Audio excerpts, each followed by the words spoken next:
قرآن پاک میں آتا ہے وَمِنْ آيَاتِهِ أَنْ خَلَقَ لَكُم مِّنْ أَنفُسِكُمْ أَزْوَاجًا لِتَسْكُنُوا إِلَيْهَا وَجَعَلَ بَيْنَكُم مَّوَدَّةً وَرَحْمَةً إِنَّ فِي ذَلِكَ لَآيَاتٍ لِقَوْمٍ يَتَفَكَّرُونَ۔ اس کی قدرت کی نشانیوں میں سے ایک نشانی یہ ہے کہ اس نے تمہارے لیے تمہارے ہی جنس کی عورتیں پیدا کی تاکہ ان کی طرف مائل ہو کر سکون حاصل کرو، اور تم میں محبت اور مہربانی پیدا کی۔ بلا شبہ اس میں ان لوگوں کے لیے نشانیاں ہیں جو غور و فکر کرتے ہیں۔ نکاح اسلام کی نظر میں ایک عبادت ہے، نیکی کمانے کا ایک ذریعہ ہے، ایمان مکمل کرنے کا ایک ذریعہ ہے۔ نبی اکرم صلی اللہ علیہ وسلم نے فرمایا، بندہ جب نکاح کر لیتا ہے تو اس کا آدھا دین مکمل ہو جاتا ہے۔ اب باقی ماندہ آدھے دین کے بارے میں اسے اللہ سے ڈرتے رہنا چاہیے۔ نبی صلی اللہ علیہ وسلم نے فرمایا، دنیا ایک متاع ہے، فائدے کی چیز ہے، پونجی ہے، اور دنیا کی سب سے بہترین متاع نیک بیوی ہے، یعنی دنیا کی سب سے بہترین چیز نیک بیوی۔ ہمارے ہاں عموماً شادیاں جس طریقے پر ہوتی ہیں اس میں وقت کا بھی ضیاع ہوتا ہے، پیسے کا بھی ضیاع ہوتا ہے، اور ایک بھیڑ جمع ہوتی ہے اور بکھر جاتی ہے۔ انجوائمنٹ صرف کپڑے اور کھانے تک رہ گئی ہے، گویا اپنی صرف جسمانی ضروریات کو پورا کرنا اور صرف مٹیریلسٹک اپروچ کی حد تک خوشی کا تصور ہونا اب مسلمانوں میں باقی رہ گیا ہے، جبکہ کوئی خوشی اس وقت تک پوری خوشی ہو نہیں سکتی جب تک انسان کی روح بھی خوش نہ ہو، اور کوئی روح اللہ کے ذکر کے بغیر خوش ہو نہیں سکتی۔ تو اس لیے اس شادی میں اللہ کے ذکر کے ساتھ ساتھ کچھ باتیں بھی نہیں سیکھیں گے انشاءاللہ، یعنی خوشی کا اظہار بھی ہو اور اس کے ساتھ ساتھ اچھی اچھی نصیحتیں بھی ہوں جو دلہن کو اور اس کی بہت سی دوستوں اور سہیلیوں کو بھی کام آئے انشاءاللہ، اور جو بھی شریک ہونے والے ہیں۔ تو ہم شروع کرتے ہیں آج کے اس پروگرام میں۔ جو اہم حصہ ہے وہ یہ کہ جو لوگ اس تجربے سے گزر چکے ہیں، گزر رہے ہیں، اور انہوں نے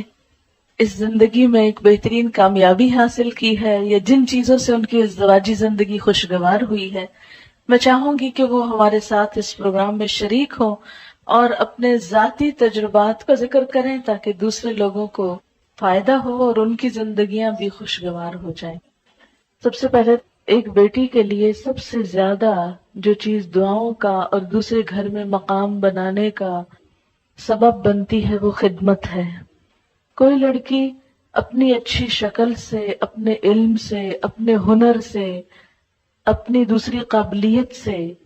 سسرال کے ہاں جگہ نہیں بنا سکتی جو خدمت سے بنا سکتی ہے۔ بہت سی بے ہنر لڑکیاں بھی جب اچھے جذبے کے ساتھ خدمت کا ارادہ کرتی ہیں اور کرتی ہیں اور قربانی کرتی ہیں تو بہت دعائیں بھی پاتی ہیں اور بہت خوشحال زندگی بھی۔ تو یہ خوشحال زندگی کا ایک راز ہے سیکریفائس اور لینے کی بجائے دینے پہ نظر رکھنا۔ نبی اکرم صلی اللہ علیہ وسلم نے فرمایا، جب تمہارے پاس کوئی ایسا شخص نکاح کا پیغام بھیجے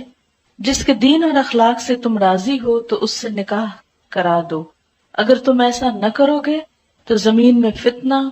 اور بڑا فساد رونما ہوگا۔ حضرت انس رضی اللہ تعالیٰ عنہ کہتے ہیں، حضرت ابو طلحہ نے حضرت ام سلیم سے نکاح کیا اور مسلمان ہونا ان کے درمیان مہر قرار پایا۔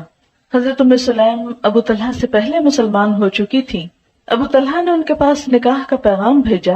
ام سلیم نے جواب میں کہا، میں مسلمان ہو چکی ہوں، اگر تم بھی اسلام لے آؤ تو میں نکاح کے لیے راضی ہوں۔ ابو طلحہ نے اسلام قبول کر لیا اور یہی ان کے درمیان مہر تجویز ہوا۔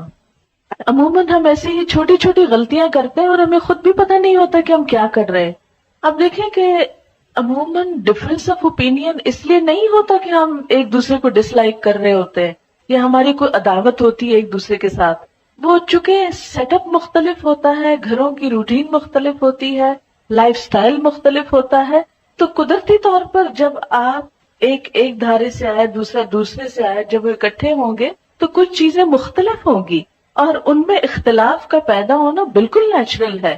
اگر آپ اپنے آپ کو دوسرے کی جگہ پہ رکھ لیں تو آپ سوچیں اگر میں اس بیک گراؤنڈ سے آتا تو میں بھی ایسا ہی ہوتا، تو اس لیے مجھے دوسرے کو معاف کر دینا۔ کبھی پبلکلی اپنے ہسبینڈ کو کنٹراڈکٹ نہیں کرے، کیونکہ مردوں کی جو انا ہوتی ہے، مردوں کی جو خودداری ہوتی ہے، ان کو جو اللہ نے وَلِلرِّجَالِ عَلَيْهِنَّ دَرَجَةٌ، کہ مردوں کے لیے ان عورتوں پر ایک درجہ ہے، وہ جو اتھارٹی والا ہے اس کو چیلنج نہیں کریں کبھی، اس کو چیلنج کر کے خود آپ نقصان اٹھائیں گے، اس کو وہیں رہنے دیں، اس کو برقرار رکھیں، وہ آپ کے فائدے کا بھی ہے۔ اور اگر اس معاملے میں اس نصیحت پر عمل ہو جائے کہ ٹھیک ہے اختلاف بھی ہو گئے، آپس میں محبت سے بھی انسان ایک دوسرے سے جھگڑتا ہے، روٹتا ہے، سب کچھ چلتا ہے، ایک نیچرل لائف کی علامت ہے، لیکن لوگوں کے سامنے نہیں، کیونکہ شوہر اپنی بے عزتی کو ہمیشہ دل میں رکھ لیتے ہیں اور پھر جگہ جگہ انتقام لیتے ہیں اور زندگی تلخ کر دیتے ہیں۔ اس لیے ایک کڑوا